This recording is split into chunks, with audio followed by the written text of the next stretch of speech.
Datanglah orang Zif kepada Saul di Gibea serta berkata, Daud menyembunyikan diri di bukit Hakila, di padang belantara. Lalu berkemaslah Saul dan turun ke padang gurun Zif dengan 3.000 orang yang terpilih dari orang Israel untuk mencari Daud di padang gurun Zif. Berkemahlah Saul di bukit Hakila yang di tepi jalan di padang belantara, sedang Daud tinggal di padang gurun. Ketika diketahui Daud bahwa Saul datang mengikuti dia ke padang gurun, disuruhnyalah pengintai-pengintai, maka diketahuinyalah bahwa Saul benar-benar datang.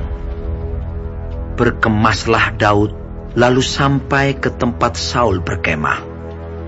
Waktu Daud melihat tempat Saul berbaring dengan Abner bin Ner, panglima tentaranya, Saul berbaring di tengah-tengah perkemahan, sedang rakyat berkemah sekelilingnya. Berbicaralah Daud kepada Ahimelech orang Het itu, dan kepada Abisai anak Zeruya, saudara Yoab, katanya, Siapa turun bersama-sama dengan aku kepada Saul ke tempat perkemahan itu? Jawab Abisai, Aku turun bersama-sama dengan engkau. Datanglah Daud dengan Abisai kepada rakyat itu pada waktu malam, dan tampaklah di sana Saul berbaring tidur di tengah-tengah perkemahan, dengan tombaknya terpancung di tanah pada sebelah kepalanya, sedang Abner dan rakyat itu berbaring sekelilingnya. Lalu berkatalah Abisai kepada Daud, Pada hari ini Allah telah menyerahkan musuhmu ke dalam tanganmu. Oleh sebab itu izinkanlah kiranya aku menancapkan dia ke tanah dengan tombak ini, dengan satu tikaman saja. Tidak usah dia kutancapkan 2 kali. Tetapi kata Daud kepada Abisai, Jangan musnahkan dia. Sebab siapakah yang dapat menjamah orang yang diurapi Tuhan dan bebas dari hukuman? Lagi kata Daud, Demi Tuhan yang hidup, niscaya Tuhan akan membunuh dia. Entah karena sampai ajalnya dan ia mati, entah karena ia pergi berperang dan hilang lenyap di sana. Kiranya Tuhan menjauhkan daripadaku untuk menjamah orang yang diurapi Tuhan. Ambillah sekarang tombak yang ada di sebelah kepalanya dan kendi itu, dan marilah kita pergi.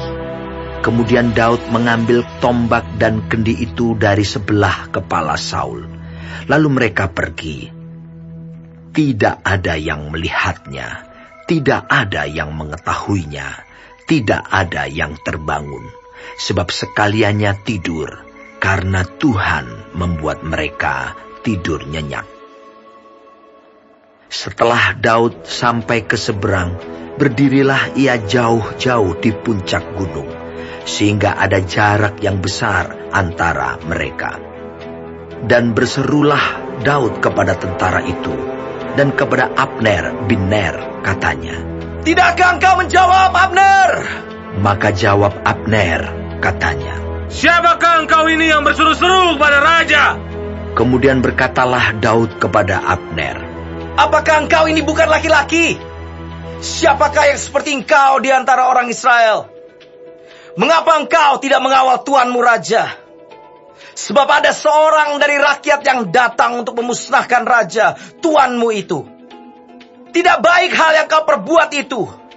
Demi Tuhan yang hidup, kamu ini harus mati. Karena kamu tidak mengawal tuanmu, orang yang diurapi Tuhan itu. Sekarang, lihatlah, di mana tombak raja dan kendi yang ada di sebelah kepalanya. Saul mengenal suara Daud. Lalu ia berkata, Suara muka itu, anakku Daud.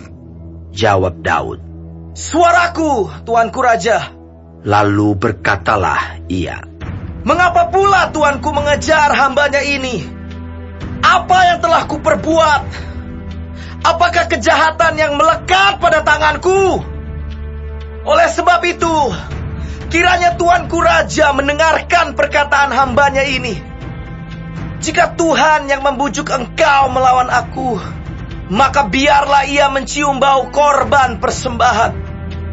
Tetapi jika itu anak-anak manusia, terkutuklah mereka di hadapan Tuhan, karena mereka sekarang mengusir aku, sehingga aku tidak mendapat bagian daripada milik Tuhan, dengan berkata, pergilah, beribadahlah kepada Allah lain.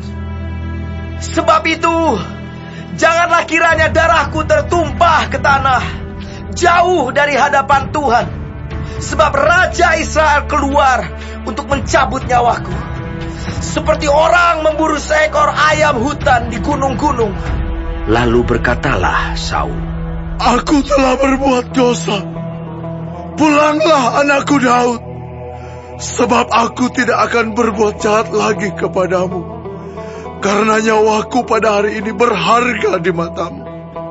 Sesungguhnya perbuatanku itu bodoh, dan aku sesat sama sekali. tetapi Daud menjawab, Inilah tombak itu, ya Tuanku Raja. Baiklah salah seorang dari orang-orangmu menyeberang untuk mengambilnya. Tuhan akan membalas kebenaran dan kesetiaan setiap orang. Sebab Tuhan menyerahkan engkau pada hari ini ke dalam tanganku. Tetapi aku tidak mau menjamah orang yang diurapi Tuhan. Dan sesungguhnya, seperti nyawamu pada hari ini berharga di mataku, demikianlah hendaknya nyawaku berharga di mata Tuhan. Dan hendaknya ia melepaskan aku dari segala kesusahan. lalu berkatalah Saul kepada Daud, Diberkatilah kiranya engkau, anakku Daud. Apa jua pun yang kau perbuat, pastilah engkau sanggup melakukannya. Lalu pergilah Daud meneruskan perjalanannya, dan pulanglah Saul ke tempatnya.